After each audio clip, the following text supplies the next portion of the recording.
रायरंगपुर कुडुमी विजु महिला तरफ राज्यसभा सांसद ममता महातों कुशपुतलिका दाह। मयूरभंज जिला रायरंगपुर पौर परिषद अंतर्गत विजु पट्टनायक छक निकटरे विजु महिला तरफ राज्यसभा सांसद ममता महातों कुशपुतलिका दाह करने सहित कुडुमी जातिर कलंक ममता महांत नारी समाजर कलंक ममता महांत जाति पाई समाज पाई दोगला करी विश्वासघातक।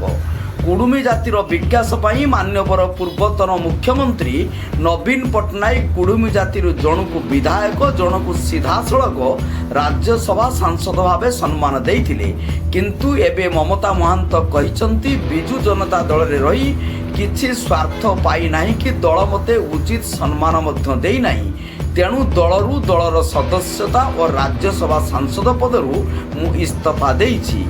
यह जानिबा परे विजु महिला तरफ रायरंगपुर विजु पट्टनायक छक निकटरे तांकर कुशपुतलिका दाह करा जाइथिला। कार्यक्रम को पश्चिम मयूरभंज जिला महिला सेवानत्री तनुजा महांतों नेतृत्व में शताधिक महिला सामिल होइथिले।